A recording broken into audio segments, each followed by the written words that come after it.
제 딸을 며느리로 받아주신다면 어르신 댁의 모든 빚 제가 대신 갚아드리겠습니다. 여러분, 혹시 이런 말 들어보셨습니까?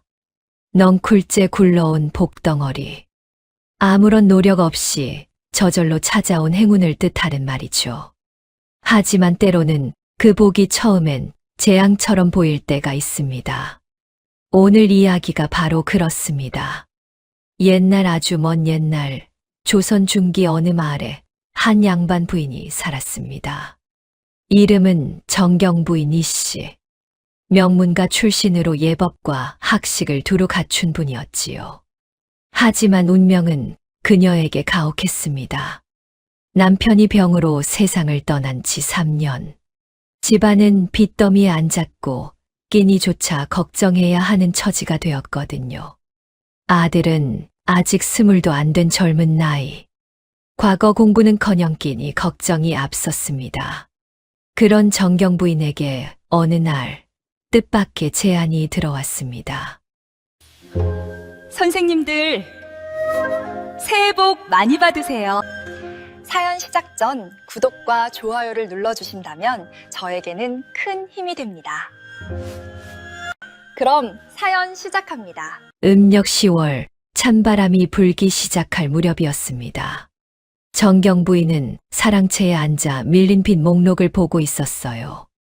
쌀 5가마, 돈 30냥, 배 20필. 갚을 길이 보이지 않았거든요. 아들이 방으로 들어왔습니다. 얼굴이 어두웠어요.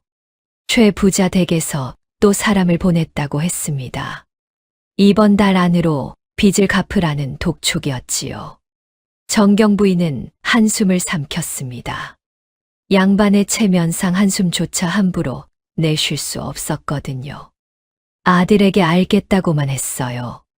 하지만 방법이 있을 리 없었습니다. 팔 땅도, 팔 집도 이미 다 팔아버렸지요. 그날 저녁이었습니다. 대문 밖에서 누군가 기침 소리를 냈어요. 하인이 달려가 문을 열었습니다. 낯선 사내가 서 있었지요. 옷차림은 번듯했지만 양반은 아니었습니다. 안성 객주를 한다는 김씨라고 했어요. 객주라는 말에 하인의 얼굴이 굳었습니다. 객주는 물건을 사고 파는 장사치거든요. 양반 집에 장사치가 찾아오다니. 하지만 정경 부인은 글을 들였습니다. 빚쟁이가 아닌 다음에야 누구든 만나야 할 형편이었지요. 정경 부인이 무슨 일로 왔는지 물었어요. 목소리는 차분했지만 경계하는 기색이 역력했습니다. 김 씨는 공손히 절을 올렸습니다. 실은 혼담을 드리러 왔습니다. 정경 부인이 의아한 표정을 지었어요. 김 씨는 제 딸이 올해 23인데 시집을 보내야 한다고 말했습니다. 정경 부인은 속으로 피식 웃었지요. 객주 주인이 양반 사위를 얻고 싶은 모양이었거든요. 정경 부인이 집안 형편을 알고 온 것이냐고 물었습니다. 김 씨는 알고 있다며 품에서 종이 하나를 꺼냈어요. 빚 문서였습니다. 어르신 댁의 모든 빚 제가 대신 갚아드리겠습니다. 침묵이 흘렀습니다. 김 씨가 덧붙였어요. 지참금으로 쌀 20가마와 은 50냥을 주겠다고 했습니다. 대신 제 딸을 며느리로 받아달라고 했지요. 정경 부인의 눈이 커졌습니다. 엄청난 조건이었거든요. 하지만 속으로 갈등했어요. 장사치의 딸을 며느리로 드린다. 명문가의 자존심이 허락하지 않았습니다. 하지만 저 조건을 거절하면 집안은 완전히 망하는 겁니다. 정경 부인이 조심스럽게 물었어요. 딸이 어떤 아이냐고. 김 씨가 난처한 표정을 지었습니다. 솔직히 말하자면 제 딸 복희는 보통 처자가 아니라고 했지요. 힘이 무척 세다고 했습니다. 쌀가마를 번쩍번쩍 들고 남자 둘이 들짐을 혼자 나른다고 했어요. 정경 부인의 미간이 찌푸려졌습니다. 김 씨가 계속 말했지요. 성격도 활달하다고, 아니 거칠다고 해야 맞다고 했습니다. 예법 같은 건 모르고 말도 크게 한다고 했어요. 그래서 시집을 못 갔다고 했습니다. 평민 중에는 제 딸을 받을 사람이 없습니다. 김 씨의 목소리가 낮아졌어요. 모두 무서워한다고 했습니다. 그래서 양반 사위를 얻고 싶다고 했지요. 신분이 올라가면 제 딸도 조신해질 거라 믿는다고 했습니다. 정경 부인은 눈을 감았어요. 이건 혼담이 아니라 거래였습니다. 돈과 양반 신분을 맞바꾸는 거였지요. 정경 부인이 생각할 시간을 달라고 했습니다. 사흘 드리겠습니다. 김 씨가 일어서며 말했어요. 사흘 후 답을 듣겠다고 했습니다. 그날 밤 정경 부인은 잠을 이룰 수 없었습니다. 양반가의 며느리가 장사치의 딸이라니. 더구나 괴력에 거친 성격이라니. 마을 사람들이 뭐라 하겠습니까? 조상님께 무엇라 구할 것입니까? 하지만 현실은 냉혹했지요. 이틀 뒤 최 부자가 사람을 또 보냈습니다. 빚을 당장 갚지 않으면 집을 빼앗겠다고 했어요. 정경 부인은 결국 무릎을 꿇었습니다. 하인에게 전하라고 했지요. 김 씨 어른께 혼담을 받아들이겠다고. 아들이 놀라 어머니를 쳐다봤어요. 정경 부인이 고개를 저었습니다. 다른 방법이 없다. 목소리가 떨렸습니다. 평생 지켜온 자존심이 산산이 부서지는 순간이었지요. 사흘 뒤 김 씨가 다시 찾아왔어요. 정경 부인의 대답을 듣고 환하게 웃었습니다. 고맙다고 했지요. 제 딸이 좋은 며느리가 되도록 하겠다고 했습니다. 그는 약속대로 모든 빚을 갚아주었어요. 쌀 20가마도 들여보냈습니다. 은 50냥은 혼례 비용으로 쓰라고 했지요. 석 달 뒤 혼례 날이 잡혔습니다. 음력 정월 보름날이었습니다. 겨울이 끝나가는 시기였지만 아직 날씨는 쌀쌀했어요. 하늘에서 눈발이 날렸습니다. 정경 부인은 사랑채에 앉아 창밖을 바라봤지요. 마음이 무거웠습니다. 오늘 장사치의 딸이 이 집 며느리로 들어오는 겁니다. 하인이 급히 달려왔어요. 신부 행차가 왔다고 했습니다. 정경 부인은 자리에서 일어났지요. 예법대로라면 신부를 맞이해야 합니다. 아무리 마음에 들지 않아도 며느리는 며느리거든요. 대문이 열렸습니다. 가마가 들어왔어요. 평범한 혼례 행차였습니다. 하지만 가마에서 사람이 내리는 순간 정경 부인의 눈이 커졌지요. 신부는 통통했습니다. 아니, 건장했어요.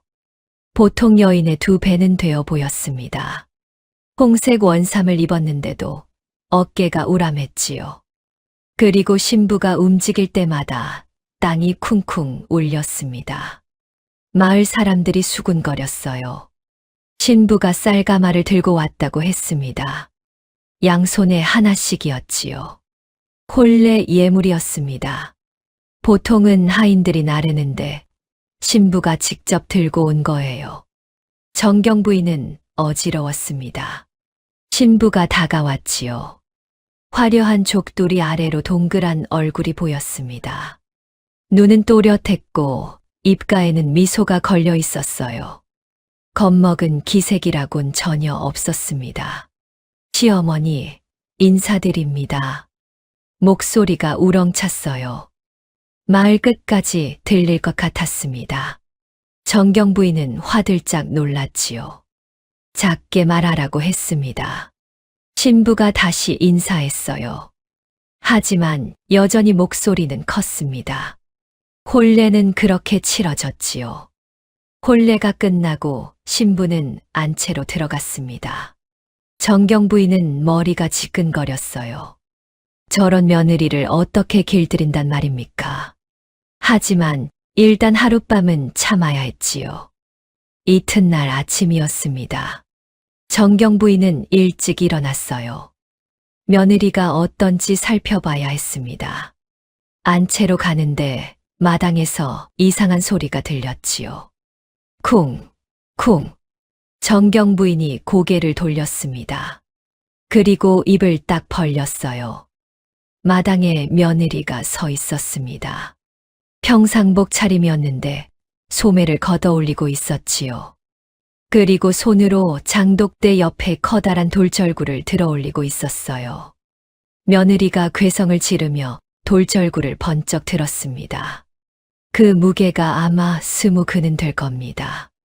남자 둘이 겨우 들 무게인데 며느리는 혼자 들어올렸지요. 뭐 하는 게냐? 정경 부인이 소리쳤습니다. 며느리가 깜짝 놀라 돌절구를 내려놨어요. 쿵 하는 소리와 함께 땅이 울렸습니다. 그리고 아침 인사를 올렸지요. 정경 부인이 물었습니다. 본래 이튿날 아침에 돌절구는 왜 드느냐고. 며느리는 청소하려 한다고 했어요. 돌절구 밑에 먼지가 쌓였길래 치우려 했다고 했습니다. 태연했지요. 아무렇지도 않다는 얼굴이었어요. 정경 부인은 숨이 막혔습니다. 본래 이튿날 며느리가 할 일은 시부모께 문안 인사 올리고 조용히 집안 예법을 배우는 것이다. 며느리가 머리를 긁적였어요. 자기네 집에선 아침마다 청소했다고 했습니다. 전혀 미안해하는 기색이 없었지요. 정경 부인은 심호흡을 했어요. 화를 내면 안 됩니다. 양반 부인은 언제나 품위를 지켜야 하거든요. 정경 부인이 말했습니다. 앞으로는 함부로 이런 짓 하지 말라고 했지요. 특히 마당에서 괴성을 지르는 것도 삼가라고 했습니다. 며느리가 힘차게 대답했어요. 하지만 정경 부인은 알았습니다. 저 아이는 고쳐지지 않을 거예요. 그날 오후였습니다. 정경 부인은 사랑채에서 책을 읽고 있었지요. 마음을 가라앉혀야 했습니다. 그런데 또 소란이 들렸어요. 복희의 목소리였습니다. 죄송하다고 했지요. 정경 부인이 달려갔습니다. 안채 마루에서 복희가 깨진 항아리 조각을 주우고 있었어요. 이게 무슨 짓이냐? 정경 부인이 소리쳤습니다.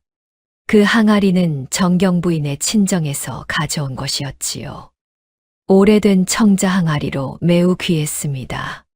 복희가 미안한 얼굴을 했어요. 제가 치마폭에 걸려서 그랬다고 했습니다.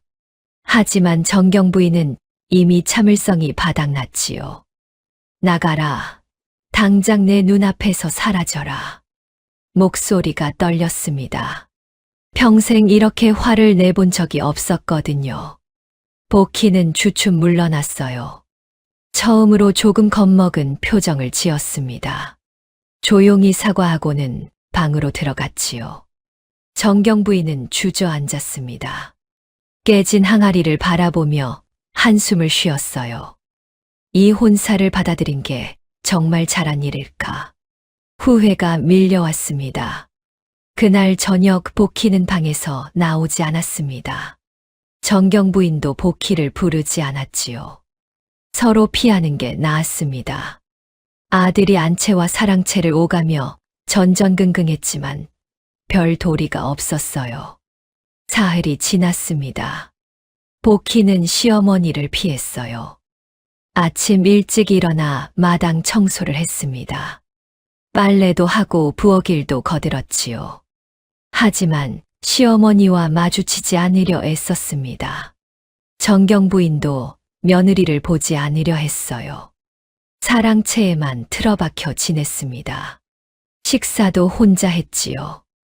마을 사람들은 눈치챘습니다. 저 집 며느리가 천한 집 딸이라며 수군거렸어요. 시어머니가 마음에 안 드나 보다고 했습니다. 소문은 빠르게 퍼졌지요. 정경 부인의 귀에도 들렸습니다. 부끄러웠지만 어쩔 수 없었어요. 일주일이 지났습니다. 그날 아침이었어요. 복희는 평소처럼 마당을 쓸고 있었습니다. 시어머니가 사랑채에서 나왔지요. 두 사람의 눈이 마주쳤습니다. 복희가 먼저 고개를 숙였어요. 아침 문 안 올립니다. 목소리가 작았습니다. 평소의 활기찬 모습은 온데간데 없었지요. 정경 부인은 대답하지 않았어요. 그냥 고개만 끄덕이고 지나갔습니다. 복희는 빗자루를 든 채 멈춰 섰지요. 그리고 작게 한숨을 쉬었습니다. 시집 온 지 일주일. 이미 복희는 지쳐 있었어요. 반대편 사랑채에서 정경 부인도 한숨을 쉬었습니다. 저 아이를 어떻게 며느리로 받아들인단 말인가. 막막했지요. 두 사람 사이에는 보이지 않는 벽이 생겼습니다. 한 집에 살지만 서로를 인정하지 않는 사이. 이것이 정경 부인과 복희의 시작이었어요. 하지만 운명은 이미 두 사람을 엮어 놓았습니다. 그리고 곧 예상치 못한 사건이 찾아올 겁니다. 혼례가 끝난 지 보름이 지났습니다. 정경 부인과 복희는 여전히 서로를 피했어요. 말을 섞지 않았습니다. 마당에서 마주치면 고개만 끄덕일 뿐이었지요. 하지만 집안은 돌아가야 했습니다. 복희는 묵묵히 집안일을 했어요. 빨래를 하고 부엌일을 거들었습니다. 정경 부인은 인정하기 싫었지만 며느리가 부지런하다는 걸 알았지요. 그런데 문제가 생겼습니다. 어느 날 아침이었어요. 대문을 두드리는 소리가 요란했습니다. 하인이 황급히 달려가 문을 열었지요. 건장한 사내 두 명이 서 있었어요. 최 부자 어른께서 보내셨소. 사내들의 목소리가 거칠었습니다. 하인이 사랑채로 달려가 정경 부인께 알렸지요. 정경 부인이 마당으로 나왔어요. 사내들은 정경 부인을 보자 품에서 종이를 꺼냈습니다. 이 빈 문서를 보시오. 작년에 쌀 5가마를 빌려가셨소. 정경 부인의 얼굴이 굳었어요. 그 빚은 이미 김 씨가 갚아준 것이었습니다. 정경 부인이 차분히 말했습니다. 그 빚은 이미 청산되었다고 했지요. 사내들이 비웃었어요. 청산, 최 부자 어른께선 받은 적 없다 하시오. 이 문서가 증거요. 정경 부인은 당황했습니다.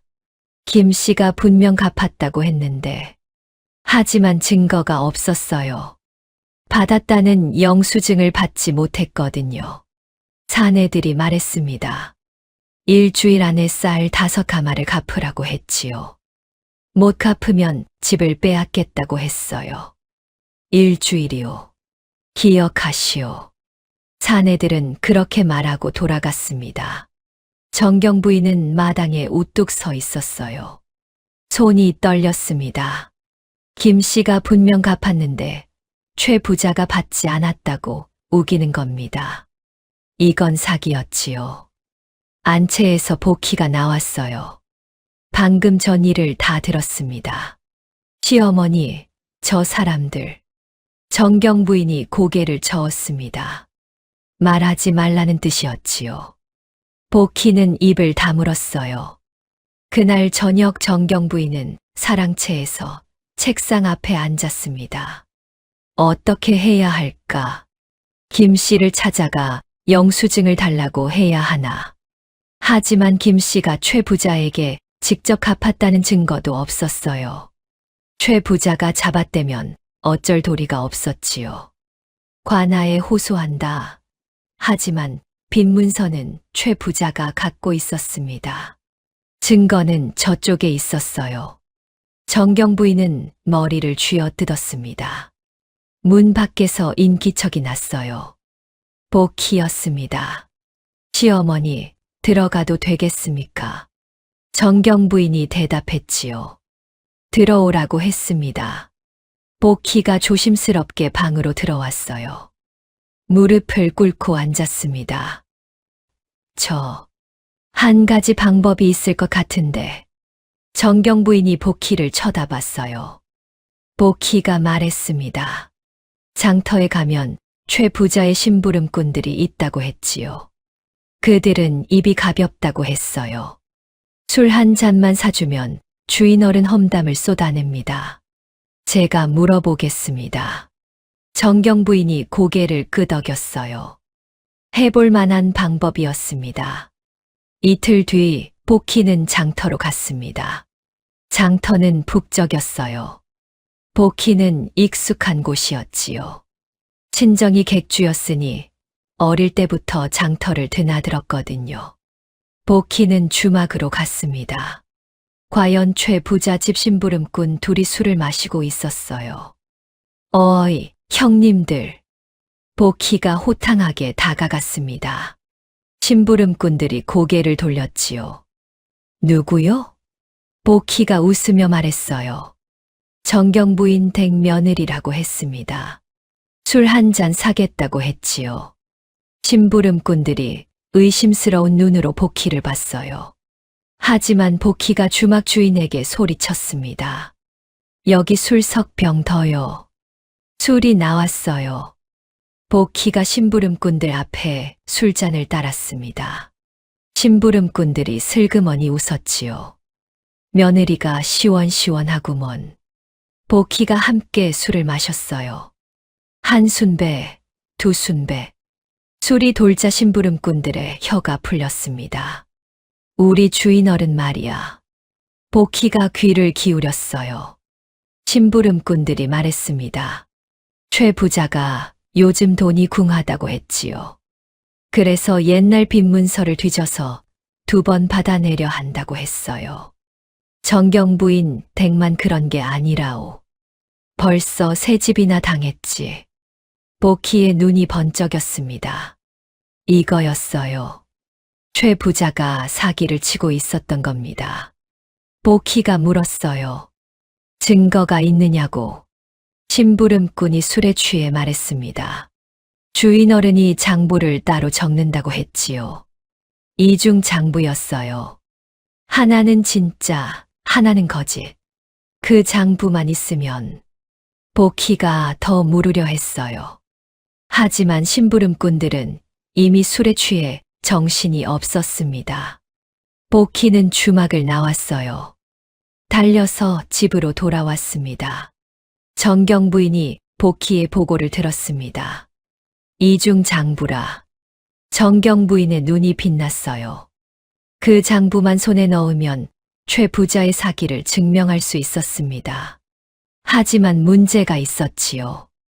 어떻게 그 장부를 손에 넣을 것인가? 정경 부인이 생각에 잠겼어요. 최 부자의 집은 마을 끝에 있었습니다. 큰 기와집이었지요. 담도 높고 대문도 튼튼했어요. 복희가 말했습니다. 제가 들어가겠습니다. 정경 부인이 고개를 들었어요. 복희가 말했지요. 야밤에 담을 넘어서 들어가겠다고 했습니다. 창고를 뒤져 장부를 찾아내겠다고 했어요. 정경 부인은 망설였습니다. 위험했거든요. 들키면 도둑으로 몰릴 수도 있었어요. 하지만 다른 방법이 없었습니다. 조심해라. 정경 부인이 말했어요. 복희가 고개를 끄덕였습니다. 그날 밤 삼경이 지났을 무렵이었습니다. 복희는 검은 옷을 입고 최 부자 집으로 갔어요. 달은 구름에 가려져 있었습니다. 어두웠지요. 복희는 담 밑에 섰어요. 담이 높았습니다. 어른 키의 3배는 되어 보였지요. 하지만 복희에게는 문제가 아니었어요. 복희는 몇 걸음 물러섰습니다. 그리고 달려들어 담을 짚고 훌쩍 뛰어올랐지요. 괴력 덕분이었습니다. 담 위에 걸터 앉았어요. 안을 살폈습니다. 마당은 조용했지요. 개 짖는 소리도 없었어요. 복희는 담에서 뛰어내렸습니다. 쿵 소리가 났지만 작았어요. 복희는 몸을 낮추고 기다렸습니다. 아무 일도 없었지요. 복희는 조심조심 사랑채 쪽으로 갔어요. 장부는 보통 사랑채에 둔다는 걸 알았습니다. 친정 아버지도 그랬거든요. 사랑채 문이 잠겨 있었어요. 복희는 창문을 살폈습니다. 창호지 창문이었지요. 복희는 침을 발라 창호지에 구멍을 냈어요. 손가락을 넣어 빗장을 풀었습니다. 창문이 열렸지요. 안으로 들어갔어요. 방 안은 어두웠습니다. 복희는 눈을 크게 뜨고 주변을 살폈지요. 책장이 보였어요. 복희는 책장으로 다가갔습니다. 책들 사이를 뒤졌어요. 그런데 장부가 보이지 않았습니다. 어디 있을까? 복희는 책상 서랍을 열었어요. 종이들이 가득했습니다. 하나하나 살폈지요. 그때였어요. 거기 누구냐? 밖에서 소리가 들렸습니다. 복희는 화들짝 놀랐어요. 누군가 들어오고 있었습니다. 복희는 재빨리 창문으로 뛰어나갔어요. 마당을 가로질러 담으로 달려갔습니다. 도둑이다. 뒤에서 외치는 소리가 들렸지요. 복희는 담을 붙잡고 올라갔습니다. 담 위에 올라서자마자 뛰어내렸어요. 잡아라. 최 부자 집이 발칵 뒤집혔습니다. 하지만 복희는 이미 골목으로 사라진 뒤였지요. 복희는 헐떡이며 집으로 돌아왔어요. 정경 부인이 마당에서 기다리고 있었습니다. 어찌 됐느냐? 복희가 고개를 저었어요. 장부를 찾지 못했다고 했습니다. 들켜서 급히 나왔다고 했지요.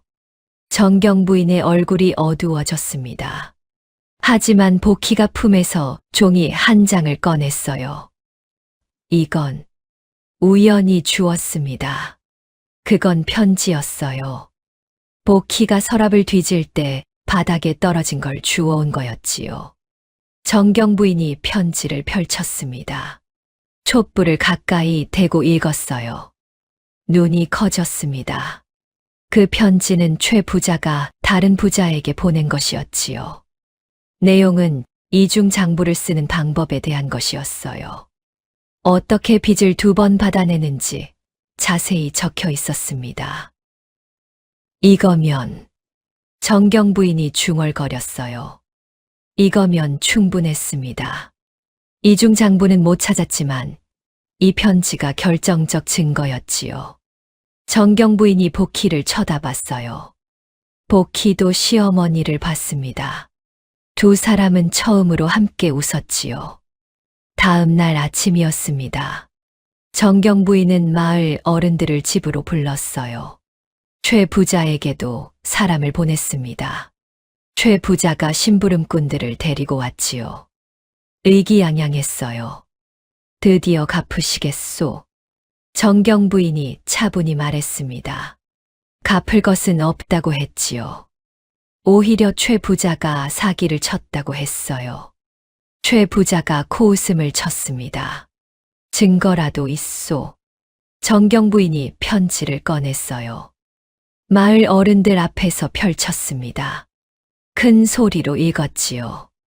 이중 장부를 만들어 빚을 2번 받는다. 최 부자의 얼굴이 하얗게 질렸어요.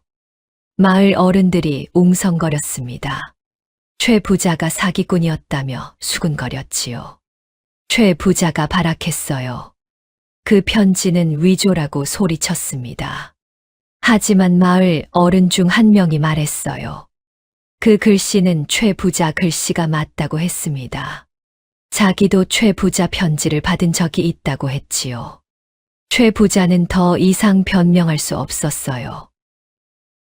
갚지 않겠소? 마을 어른이 엄하게 물었습니다. 최 부자는 고개를 떨구고 물러났지요. 이제 정경 부인 댁에 빚을 독촉하러 오지 못할 겁니다. 마을 어른들이 돌아간 뒤였어요. 정경 부인과 복희가 마당에 남았습니다. 두 사람은 한동안 말없이 서 있었지요. 정경 부인이 먼저 입을 열었어요. 수고했다. 목소리가 작았습니다. 하지만 복희는 분명히 들었지요. 복희가 고개를 숙였어요. 감사하다고는 하지 않았습니다. 하지만 입가에 미소가 번졌지요. 정경 부인도 작게 웃었어요. 두 사람 사이의 벽이 조금 낮아졌습니다. 아주 조금이었지요.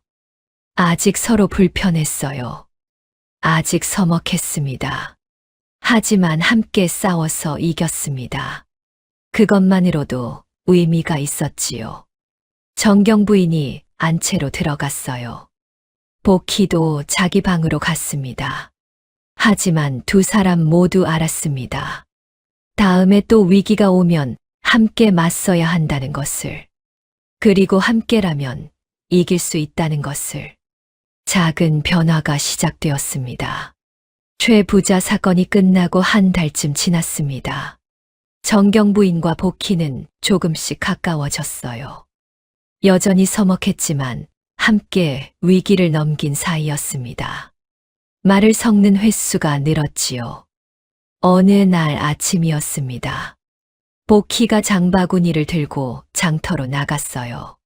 집안에 쌀이 떨어져서 사러 가는 길이었습니다. 정경 부인도 마침 나갈 일이 있어서 함께 갔지요.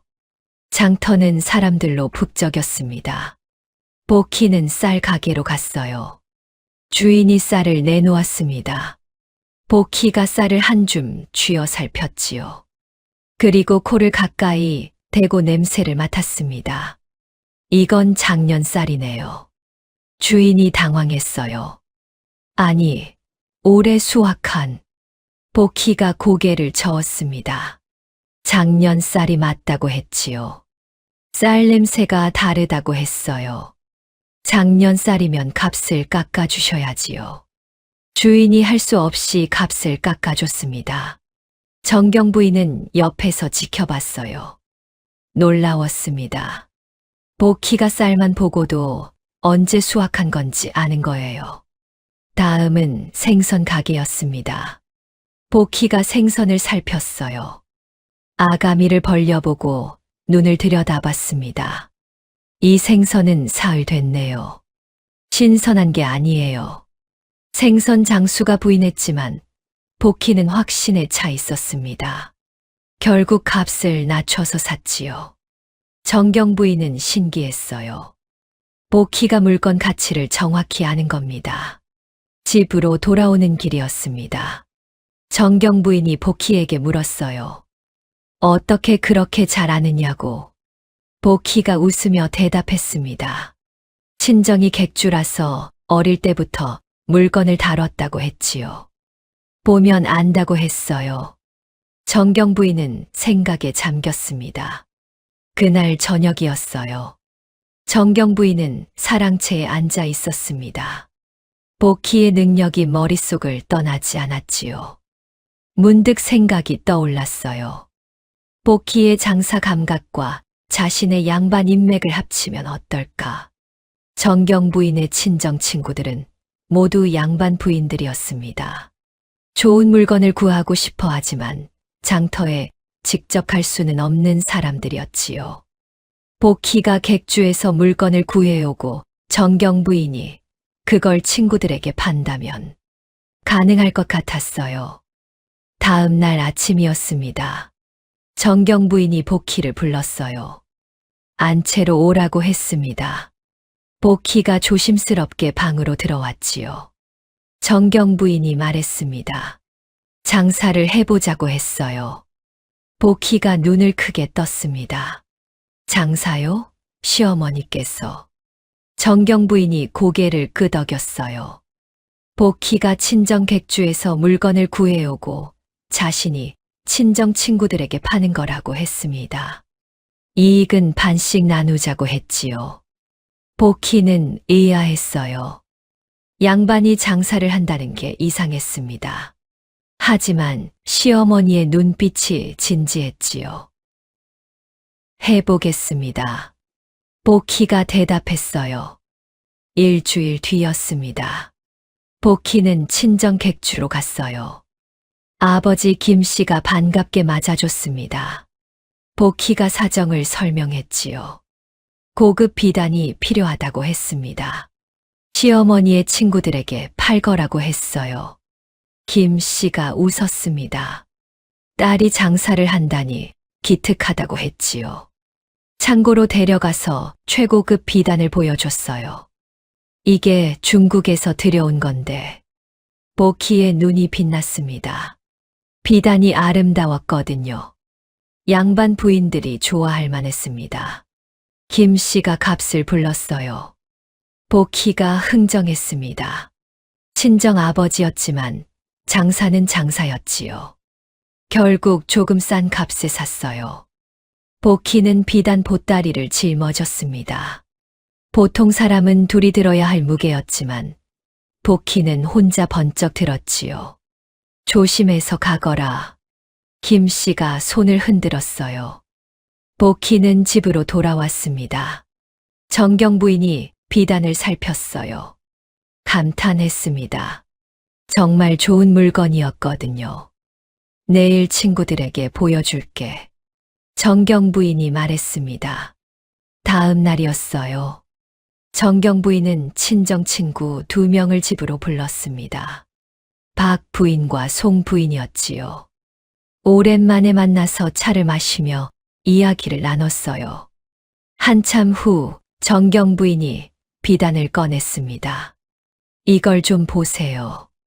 박 부인과 송 부인이 눈을 크게 떴어요. 비단이 너무 아름다웠습니다. 이게 어디서 난 거예요? 정경 부인이 며느리 친정이 객주라서 구해왔다고 했지요. 값도 시중보다 싸다고 했어요.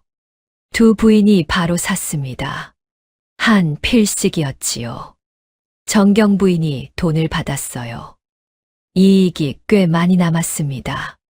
며칠 뒤였습니다. 박 부인과 송 부인이 친구들에게 자랑했어요. 어디서 샀느냐는 질문이 쏟아졌습니다. 정경 부인 댁에서요. 물건이 아주 좋아요. 소문이 퍼졌지요. 일주일 만에 정경 부인 댁에는 양반 부인들이 줄을 섰습니다. 모두 좋은 물건을 사려는 사람들이었어요. 보키는 친정을 오가며 물건을 날랐습니다. 비단뿐 아니라 도자기, 약재도 구해왔지요. 괴력 덕분에 혼자서도 많은 짐을 나를 수 있었어요. 정경 부인은 손님들을 맞았습니다. 물건을 소개하고 값을 받았지요. 돈이 쌓였어요. 한 달 만에 큰 돈을 벌었습니다. 하지만 문제가 생겼어요. 마을 상인들이 수군거리기 시작했습니다. 양반 부인이 장사를 한다더라. 그 며느리가 물건을 어디서 구해오는 거래. 질투였지요. 정경 부인 댁이 돈을 버니까 자기들 손님이 줄어든 겁니다. 상인들이 모여 의논했어요. 정경 부인 댁 장사를 막아야 한다고 했습니다. 며칠 뒤였어요. 보키가 친정에 갔는데 아버지가 난처한 얼굴을 했습니다. 미안하다. 당분간 물건을 팔 수가 없겠구나. 마을 상인들이 단체로 찾아와서 협박했다고 했어요. 정경 부인 댁에 물건 팔지 말라고 했습니다. 안 그러면 객주와 거래를 끊겠다고 했지요. 보키가 집으로 돌아와 정경 부인께 말했어요. 정경 부인의 얼굴이 굳었습니다. 물건 공급이 끊기면 장사를 못하는 겁니다. 어떡하지? 정경 부인이 중얼거렸어요. 보키가 생각했습니다. 한참을 고민하다가 입을 열었지요. 제가 직접 포구로 가면 어떨까요? 정경 부인이 보키를 쳐다봤어요. 보키가 말했습니다. 포구에 가면 배로 물건이 들어온다고 했지요. 거기서 직접 사오면 중간 상인 없이 살 수 있다고 했어요. 값도 더 싸질 거라고 했습니다. 정경 부인이 눈을 빛냈어요. 그게 가능하겠니? 보키가 고개를 끄덕였습니다. 포구까지는 하루 거리였지요. 짐을 지고 다니는 건 자신이 있다고 했어요. 해보거라. 정경 부인이 말했습니다. 사흘 뒤 보키는 포구로 떠났어요. 포구는 배들로 가득했습니다. 물건을 싣고 내리는 사람들이 북적였지요. 복희는 비단을 파는 상인을 찾아갔어요. 값을 물었습니다. 객주에서 사는 것보다 훨씬 쌌지요. 이거 5필 주세요. 복희가 말했습니다. 돈을 냈어요. 상인이 비단을 내줬습니다. 보따리로 싸니 어른 둘이 들어야 할 크기였지요. 하지만 복희는 혼자 번쩍 들었어요. 상인이 놀라 눈을 크게 떴습니다. 복희는 그렇게 비단을 지고 집으로 돌아왔어요. 중간에 쉬지도 않았습니다. 정경 부인이 감탄했지요. 내가 이렇게. 복희는 웃었습니다. 이제 마을 상인들 눈치 안 봐도 된다고 했어요. 그날부터 복희는 정기적으로 포구에 갔습니다. 비단 도자기, 약재, 고급 술까지 구해왔지요. 짐꾼 비용도 안 들었어요. 혼자 다 날랐거든요. 정경 부인은 양반 부인들에게 물건을 팔았습니다. 손님은 점점 늘어났지요. 1달, 2달이 지났어요. 사업은 크게 번창했습니다. 복희와 정경 부인은 완벽한 역할 분담을 이뤘어요. 복희는 물건을 구하고 나르고 값을 흥정했습니다. 정경 부인은 손님을 맡고 물건을 소개하고 신용을 보증했지요. 두 사람은 이제 진짜 한 팀이 되었습니다. 그러던 어느 날이었습니다. 대문을 두드리는 소리가 났어요. 하인이 문을 열었습니다. 젊은 양반이 서 있었지요. 정경 부인 어른께서 계십니까? 젊은 양반이 물었어요. 하인이 사랑채로 달려가 정경 부인께 알렸습니다. 정경 부인이 나왔지요. 젊은 양반이 공손히 절을 올렸어요. 작은 아버지, 댁 조카 민식이 옵니다. 정경 부인의 눈이 커졌습니다. 먼 친척이었어요. 작은 아버지 집안은 멀리 살아서 오래 못 봤었지요. 어쩐 일이냐? 정경 부인이 물었습니다. 민식이 말했어요. 작은 아버지 댁이 장사로 잘 되신다는 소문을 들었다고 했습니다. 자기도 도와주시면 같이 일하고 싶다고 했지요. 정경 부인은 난처했어요. 친척인데 거절하기가 어려웠습니다. 일단 들어오거라. 정경 부인이 말했습니다. 민식이 들어왔어요. 차를 마시며 이야기를 나눴습니다. 민식은 공손했지요. 말도 잘했어요. 작은 아버지 집안이 어렵다고 했습니다. 도와주시면 열심히 일하겠다고 했지요. 정경 부인은 고민했어요. 하지만 친척이니 도와줘야 할 것 같았습니다. 한번 해보자꾸나. 정경 부인이 말했습니다. 민식이 기뻐했어요. 고맙다며 절을 했습니다. 하지만 안채에서 지켜보던 복희는 불편했어요. 민식의 눈빛이 이상했습니다. 너무 반짝였거든요. 탐욕스러워 보였지요. 복희가 정경 부인께 조심스럽게 말했어요. 시어머니, 저 사람 눈빛이 좀. 정경 부인이 고개를 저었습니다. 친척인데 의심하면 안 돼. 복희는 입을 다물었어요. 하지만 찜찜했습니다. 며칠 뒤였습니다. 복희는 민식을 몰래 따라갔어요. 민식이 장터로 간다기에 뒤를 밟았지요. 민식은 주막으로 들어갔습니다. 마을 상인 2명이 기다리고 있었어요. 복희는 창문 밖에서 귀를 기울였습니다. 어떻게 됐나? 상인이 물었어요. 민식이 웃으며 대답했습니다. 일단 들어갔습니다. 곧 물건 공급처를 알아낼 겁니다. 복희의 눈이 커졌어요. 민식이 스파이였던 겁니다. 상인들이 보낸 사람이었지요. 복희는 황급히 집으로 돌아왔습니다. 정경 부인께 말했어요. 민식이 상인들과 한패라고 했습니다. 공급처 정보를 빼가려 한다고 했지요. 정경 부인의 얼굴이 굳었어요. 그게 정말이냐? 복희가 고개를 끄덕였습니다. 직접 봤다고 했어요. 정경 부인은 분노했습니다. 하지만 동시에 생각했지요. 어떻게 하면 민식을 역으로 이용할 수 있을까? 정경 부인이 복희에게 물었어요. 민식에게 거짓 정보를 흘리면 어떻겠냐고. 복희의 눈이 빛났습니다. 좋습니다. 다음 날 민식이 왔을 때였어요. 복희는 일부러 민식 앞에서 말했습니다.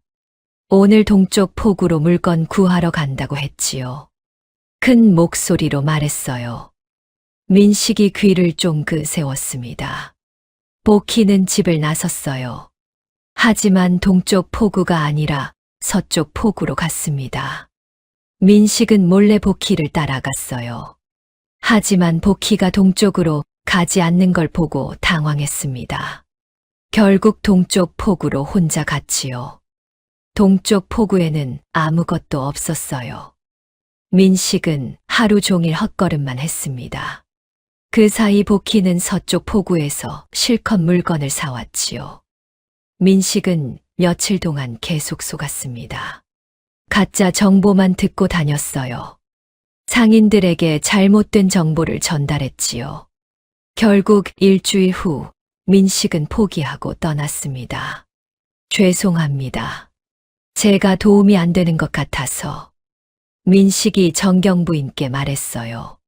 정경 부인은 아무렇지 않은 척 했습니다. 그래, 조심해서 가거라. 민식이 떠났어요. 정경 부인과 복희가 남았습니다. 정경 부인이 복희를 쳐다봤어요. 내 말이 맞았구나. 복희가 웃었습니다. 정경 부인도 미소 지었지요. 이제 내 말을 더 잘 들어야겠다. 복희는 고개를 숙였어요. 기분이 좋았습니다. 두 사람은 이제 정말 서로를 믿게 되었지요. 하지만 민식의 눈빛이 떠올랐습니다. 떠날 때 민식의 표정이 심상치 않았어요. 복수하겠다는 듯한 눈빛이었지요. 복희는 불안했습니다. 하지만 정경 부인은 걱정하지 말라고 했어요. 함께라면 어떤 일도 이겨낼 수 있다고 했습니다. 복희도 고개를 끄덕였지요. 장사는 계속 승승장구했습니다. 두 사람의 팀워크는 날이 갈수록 좋아졌어요. 하지만 먼 곳에서 민식은 복수를 계획하고 있었습니다. 민식이 떠난 지 2달이 지났습니다. 정경 부인과 복희의 장사는 날로 번창했어요. 양반 부인들은 물론이고 다른 마을에서도 손님이 찾아왔습니다. 돈이 쌓였지요. 복희는 이제 포구 길을 눈 감고도 갈 수 있었어요. 일주일에 2번씩 포구에 가서 물건을 구해왔습니다. 비단, 도자기, 약재, 고급 술까지. 손님들이 원하는 건 다 있었지요. 정경 부인은 손님 맞는 일에 익숙해졌습니다. 어떤 부인이 어떤 물건을 좋아하는지 다 알았어요. 신용도 쌓였지요. 두 사람은 이제 완벽한 팀이었습니다. 하지만 멀리서 누군가 지켜보고 있었어요. 그날 아침이었습니다. 복희는 평소처럼 포구로 갔어요. 짐을 사서 돌아오는 길이었습니다. 포구 입구에서 짐꾼 한 명이 다가왔지요. 아가씨, 짐 좀 날라드릴까요? 복희가 고개를 저었습니다. 혼자 들 수 있다고 했어요.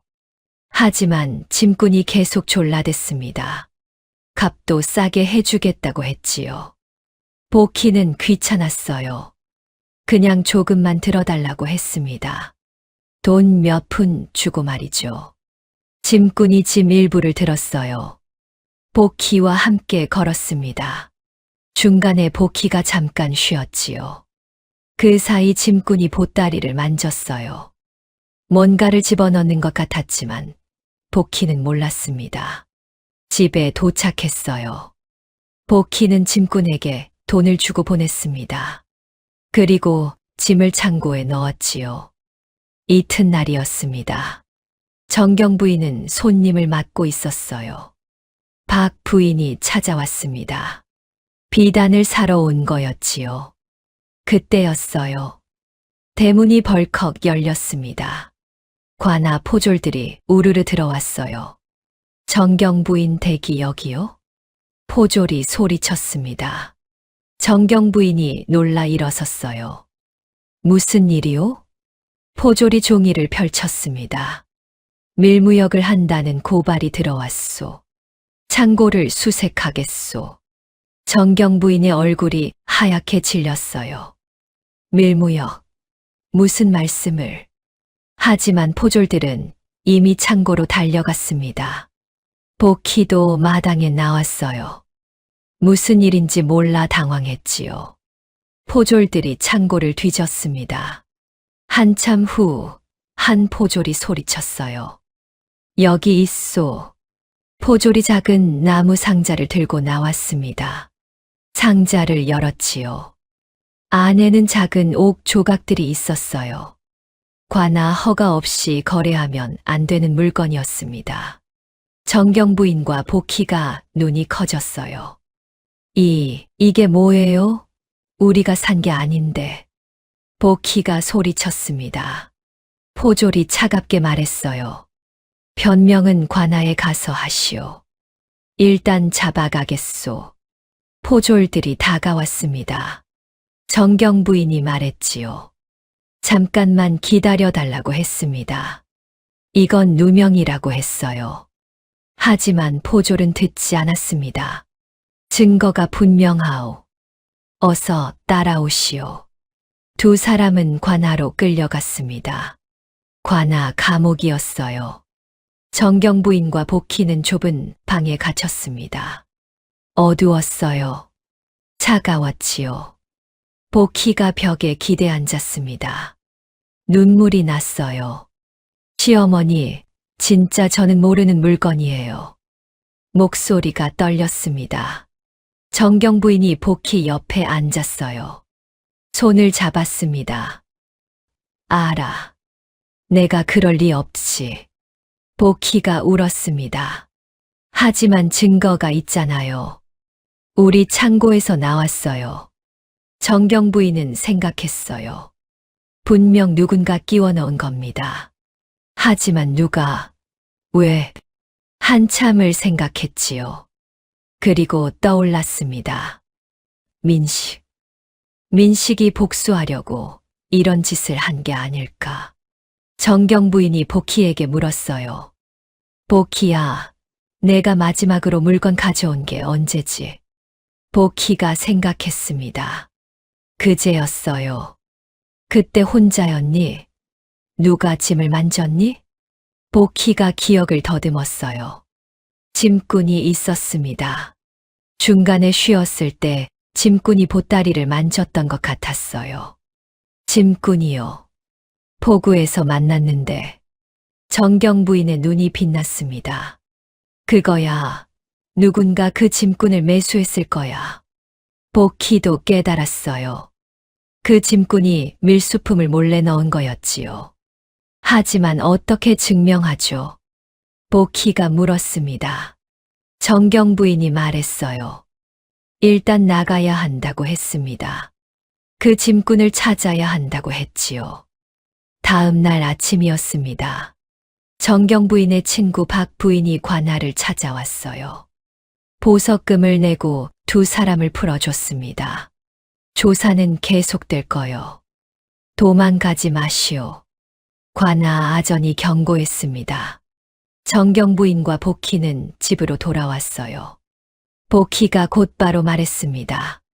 포구로 가서 그 짐꾼을 찾겠다고 했지요. 정경 부인이 고개를 끄덕였어요. 조심해라. 복희는 포구로 달려갔습니다. 포구를 샅샅이 뒤졌어요. 그 짐꾼을 찾았습니다. 주막에서 술을 마시고 있었지요. 복희가 다가갔습니다. 저번에 저 짐 날라주셨죠? 짐꾼이 복희를 쳐다봤어요. 당황한 표정이었습니다. 아니, 기억 안 나는데. 복희가 앉았습니다. 짐꾼 맞은편에 앉았지요. 솔직히 말씀해 주세요. 누가 시켰죠? 짐꾼이 발뺌했어요.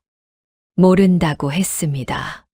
복희는 품에서 은 한 냥을 꺼냈어요. 탁자 위에 놓았습니다. 누가 시킨 건지만 말해주세요. 이 돈 드릴게요. 짐꾼의 눈이 은을 바라봤습니다. 흔들렸지요. 정말 줄 거요? 복희가 고개를 끄덕였습니다. 짐꾼이 주위를 살폈어요. 그리고 작은 소리로 말했습니다.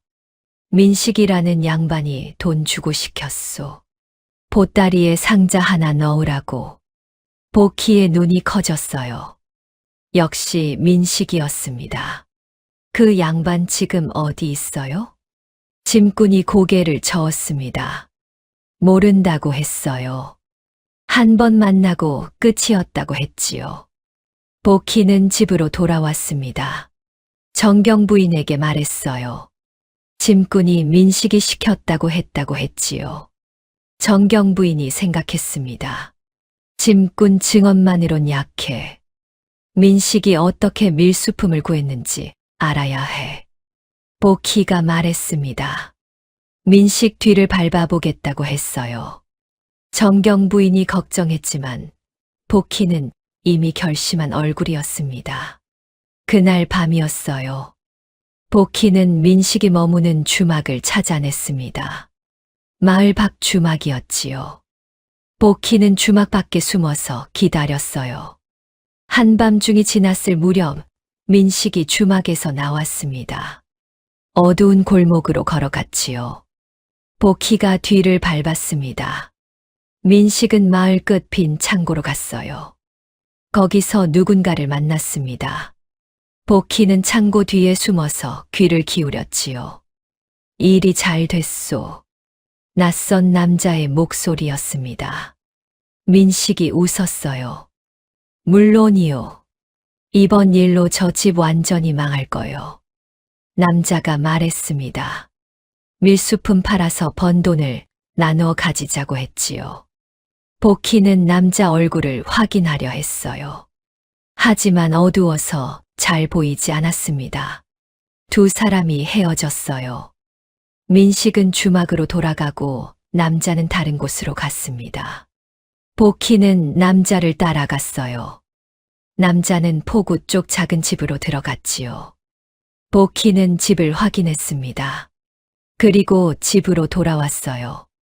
이튿날 아침이었습니다. 복희가 정경 부인께 보고했어요. 민식이 밀수업자와 짜고 한 짓이라고 했습니다. 밀수업자 집도 알아냈다고 했지요. 정경 부인이 생각에 잠겼어요. 증언은 있는데 물증이 없네. 복희가 말했습니다. 밀수업자를 잡으면 되지 않아요? 정경 부인이 물었어요. 어떻게? 복희가 대답했습니다. 제가 직접 거래하는 척하면요. 정경 부인이 깜짝 놀랐어요. 위험해. 복희가 고개를 저었습니다. 시어머니 위에서라면 뭐든지요. 정경 부인은 망설였어요. 하지만 다른 방법이 없었습니다. 조심해라.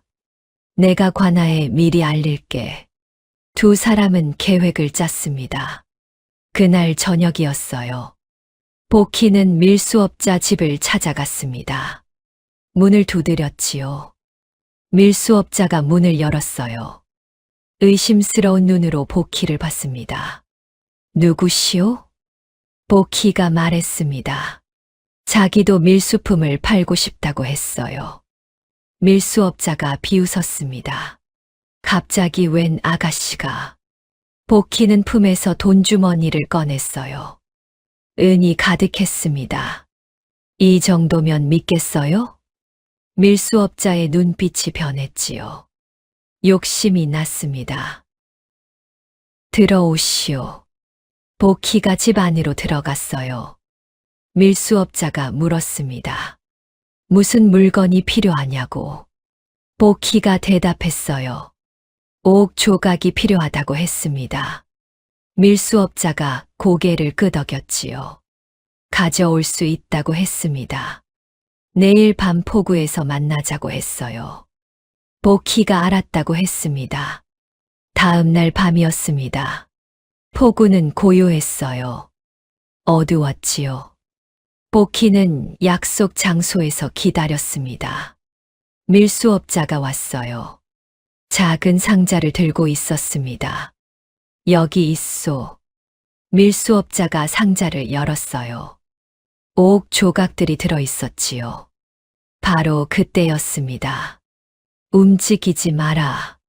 포졸들이 우르르 나타났어요. 사방에서 몰려왔습니다. 밀수업자가 도망치려 했지만 포졸들에게 붙잡혔지요. 이게 무슨... 밀수업자가 소리쳤습니다. 정경 부인이 나타났어요. 포졸들과 함께 왔습니다. 이 사람이 밀수업자요.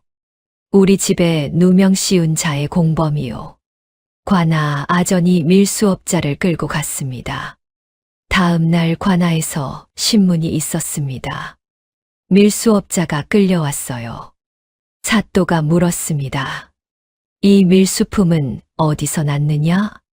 밀수업자가 버티려 했지만 포졸들이 압박했습니다. 결국 입을 열었지요. 민식이라는 양반이 주문했소. 민식이 불려왔어요. 짐꾼도 증인으로 불려왔습니다. 짐꾼이 증언했지요. 민식이 돈 주고 밀수품을 넣으라고 시켰다고. 밀수업자도 자백했습니다. 민식이 주문했다고. 민식이 발악했어요. 증거 조작이다. 저 사람들이 짜고 한 거다. 정경 부인이 일어섰습니다. 차분히 물었어요. 그럼 당신은 어떻게 밀수업자를 알았죠? 민식이 대답하지 못했습니다. 정경 부인이 계속 말했지요. 당신이 밀수업자와 거래한 증인도 있소. 제 며느리가 직접 목격했소. 사또가 판결했습니다. 민식은 무고죄와 밀무역 공범으로 옥에 가두고 정경 부인 댁은 무죄 방면하겠소. 관아를 나왔습니다. 정경 부인과 복희가 함께 걸었어요. 석양이 졌습니다. 두 사람은 서로를 보며 미소 지었지요. 복희가 말했습니다. 시어머니 전략이 없었으면. 정경 부인이 고개를 저었어요. 내 용기가 없었으면 안 됐어. 두 사람은 손을 잡았습니다. 마을로 돌아가는 길이었어요. 마을 사람들이 수군거렸습니다. 저 두 사람 진짜 무섭다. 시어머니와 며느리가 저렇게 힘을 합치다니. 소문이 퍼졌지요. 정경 부인과 복희, 최강 콤비가 탄생한 순간이었습니다. 집에 도착했어요. 두 사람은 마당에 섰습니다. 서로를 바라봤지요. 정경 부인이 말했습니다. 이제 우린 정말 한 팀이구나. 복희가 웃으며 대답했어요. 네, 시어머니. 달이 떠올랐습니다. 두 사람의 그림자가 하나처럼 겹쳤지요. 민식 사건이 끝난 지 석 달이 지났습니다. 정경 부인과 복희의 장사는 날마다 번창했어요. 손님이 끊이지 않았습니다. 포구에서 물건을 실어오는 복희의 발걸음도 바빴지요. 어느 날이었습니다. 복희가 포구에서 짐을 지고 돌아왔어요. 평소보다 무거운 짐이었습니다. 도자기와 비단이 가득했지요. 집에 도착한 복희는 짐을 내려놓았습니다. 그리고 비틀거렸어요. 정경 부인이 놀라 달려왔습니다. 복희야. 복희가 쓰러졌습니다. 복희는 사흘째 누워 있었어요. 고열이 내리지 않았습니다. 이마가 뜨겁게 달아올랐지요. 숨소리가 거칠었어요. 정경 부인은 복희 곁을 떠나지 않았습니다. 밤낮으로 지켰지요. 젖은 수건으로 이마를 닦아줬어요. 물을 떠다 입에 대줬습니다. 죽을 끓여서 조금씩 먹였지요. 약방에서 약을 지어왔습니다. 직접 다려서 식혀서 떠먹였어요. 하인들이 교대로 간호하겠다고 했습니다. 하지만 정경 부인이 고개를 저었지요. 내가 할게. 밤이 깊어갔습니다. 정경 부인은 촛불 아래 앉아 있었어요. 보키의 손을 잡고 있었습니다. 문득 깨달았어요. 이 아이 없으면 안 되는구나. 보키는 며느리였습니다. 하지만 이제는 그 이상이었지요. 함께 싸우고 이긴 동료였어요. 서로를 믿는 가족이었습니다. 정경 부인의 눈에서 눈물이 흘렀어요. 나흘째 되는 날 새벽이었습니다. 보키가 잠꼬대를 했어요. 열에 들떠 중얼거렸습니다. 시어머니, 정경 부인이 보키의 손을 꼭 잡았습니다. 여기 있어. 내가 여기 있다. 보키가 또 중얼거렸어요. 제가 진짜 딸이 될 수 있을까요? 목소리가 작았습니다. 떨렸지요. 정경 부인의 눈에서 눈물이 쏟아졌습니다. 보키의 손을 두 손으로 감쌌어요. 그래, 넌 내 딸이야. 진짜 딸이란다. 보키는 듣지 못했습니다. 깊은 잠에 빠져 있었거든요. 하지만 정경 부인은 계속 말했지요. 깨어나렴. 깨어나야 해. 내가 너를 딸이라고 불러줄게. 이튿날 아침이었습니다. 보키의 열이 떨어졌어요. 눈을 떴습니다. 정경 부인이 보키 곁에 앉아 있어서요. 밤새 잠을 못 잔 얼굴이었습니다. 눈이 빨갛게 부어 있었지요. 시어머니, 보키가 작게 불렀습니다. 정경 부인이 보키의 손을 잡았어요. 웃었습니다. 깨어났구나. 보키가 일어나려 했습니다. 하지만 몸에 힘이 없었어요. 죄송합니다. 제가 쓰러져서. 정경 부인이 고개를 저었습니다. 미안한 건 나야. 내가 너무 무리하는 걸 몰랐어. 보키가 대답했어요. 괜찮다고 했습니다. 자기가 원해서 한 일이라고 했지요. 정경 부인은 한참을 보키를 바라봤습니다. 그리고 말했어요. 보키야. 네. 넌 이미 내 딸이야. 보키의 눈이 커졌습니다. 정경 부인이 계속 말했지요. 며느리가 아니라 딸이야. 진짜 딸. 보키의 눈에 눈물이 고였어요. 어머니. 처음이었습니다. 보키가 어머니라고 부른 게. 정경 부인이 보키를 꼭 안았습니다. 두 사람은 한참을 그렇게 있었어요. 보름이 지났습니다. 보키는 완전히 회복했어요. 다시 포구를 오갔습니다. 하지만 이제는 무리하지 않았지요. 정경 부인이 쉬어가며 하라고 했거든요. 장사는 계속 잘 됐습니다. 한 달, 두 달, 석 달이 흘렀어요. 쌓인 돈으로 집을 고쳤습니다. 낡은 기와를 갈았어요. 담장을 새로 쌓았지요. 사랑채와 안채를 수리했습니다. 마을 사람들이 감탄했어요. 정경 부인 댁이 완전히 달라졌네. 시어머니와 며느리가 힘을 합쳐 가문을 일으켰다더라. 소문이 퍼졌습니다. 이웃 마을까지 퍼졌지요. 넝쿨째 굴러온 복덩어리 며느리가 집안을 살렸다더라. 전설이 되었습니다. 어느 화창한 봄날이었어요. 정경 부인과 보키는 나란히 장터로 걸어갔습니다. 장사를 위해서가 아니었어요. 그냥 구경하러 가는 길이었지요. 두 사람은 편안했습니다. 서로 웃으며 걸었어요. 보키가 말했습니다. 어머니, 이번엔 도자기 장사도 해볼까요? 정경 부인이 웃었어요. 그래, 우리라면 뭐든 할 수 있지. 복희가 고개를 끄덕였습니다. 네, 어머니. 두 사람은 장터로 들어갔어요. 앞으로 또 어떤 일이 일어날지 아무도 몰랐습니다. 하지만 두 사람은 걱정하지 않았어요. 함께라면 뭐든 할 수 있으니까요. 햇살이 따뜻했습니다. 두 사람의 그림자가 나란히 걸었지요. 오늘 이야기 어떠셨나요? 이야기가 재미있으셨다면 구독을 꼭 눌러주세요. 다음엔 더 좋은 영상으로 보답하겠습니다.